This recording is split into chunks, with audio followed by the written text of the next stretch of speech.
আমি সেদিকে লক্ষ্য করে পালা যেহেতু প্রশ্ন আছে আগে একটি গান রাখি, জবাব করে তারপরে আমি বিচ্ছেদে চলে যাব।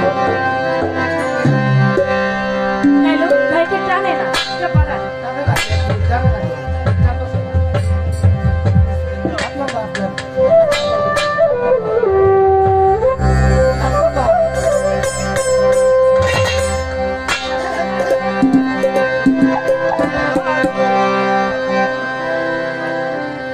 হারমোনিয়ামটা বাড়ান তো, এটা প্রসেসর নাই।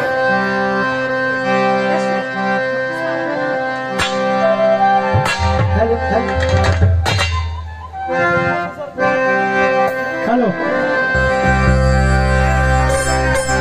আমার আল্লাহর হুজুরের রাতের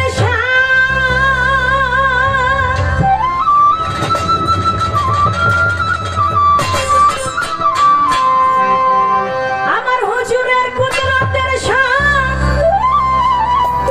যদি কাগজ হইতো 27 মাস তবু লেখা শেষ করা যায় না।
নবীর তরিকা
तुम्हारे देखी चाहिए देखी खोदे खुदा रब रहमा सब তুমি ও হুজুর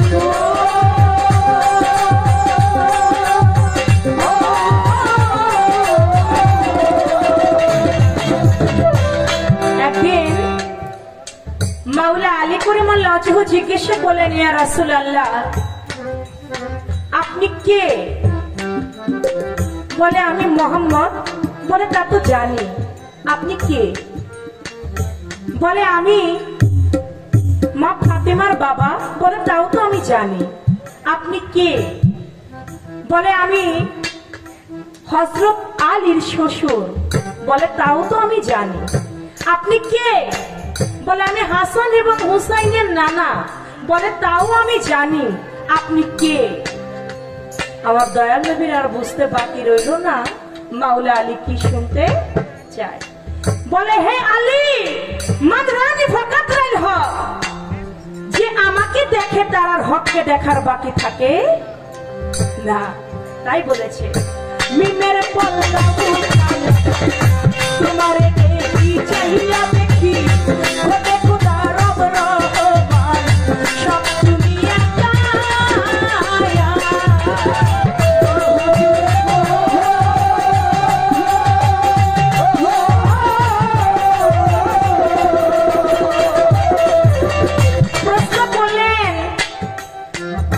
নবীর তরিকার নাম কি?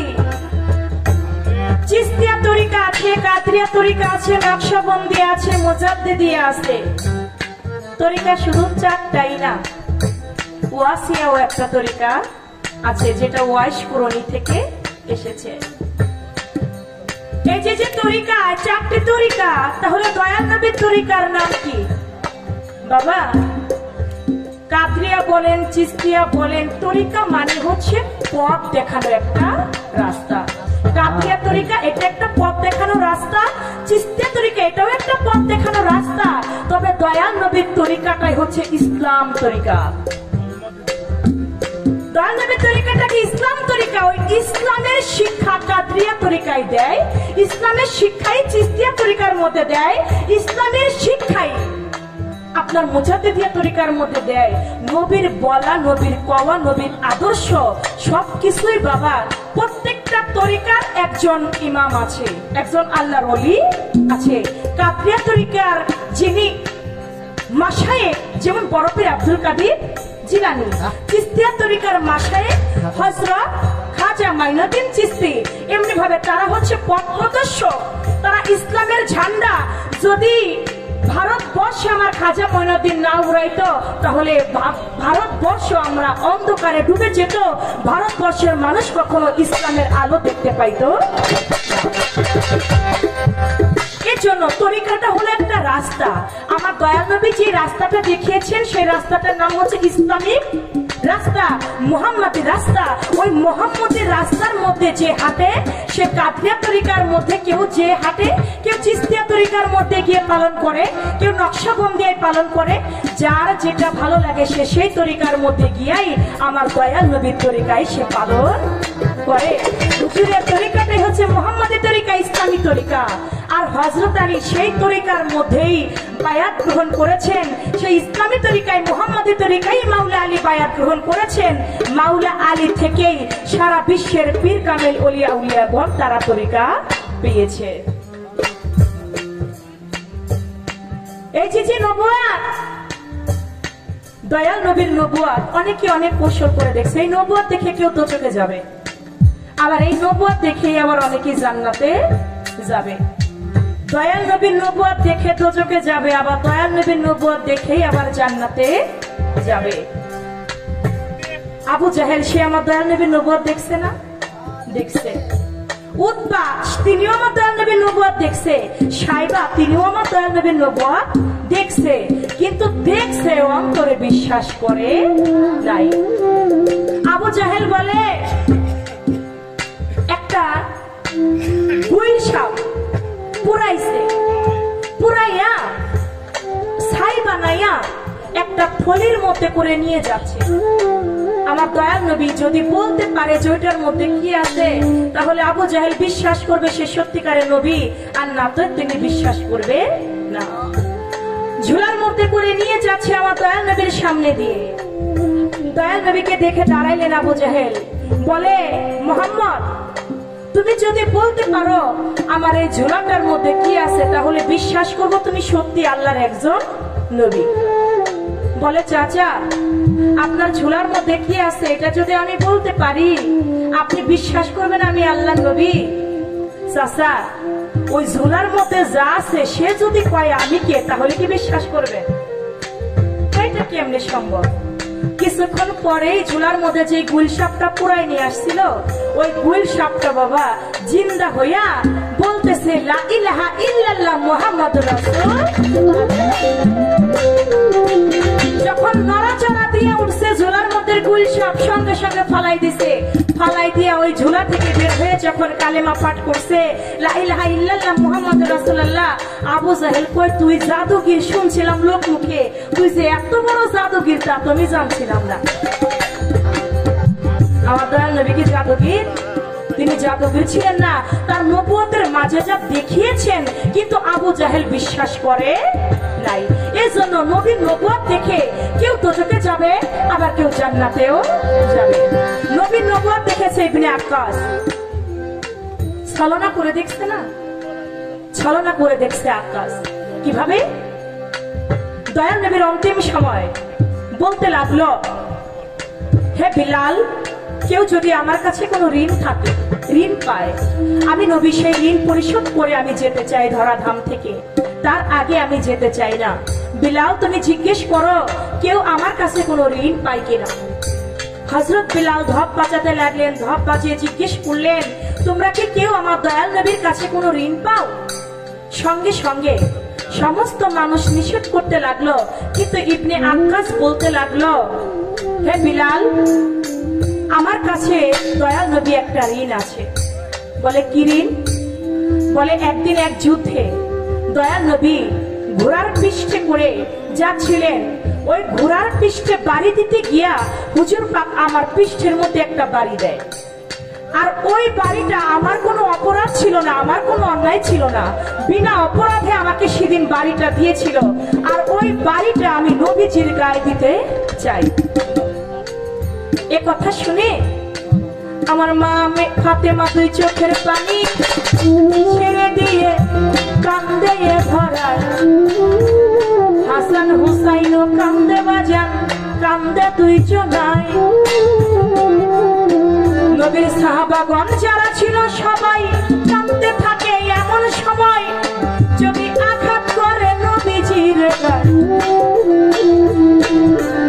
নবী সইতে পারলেও সইতে পারবো না, সাহাবা কোন হইয়া আমরা এই না করাই।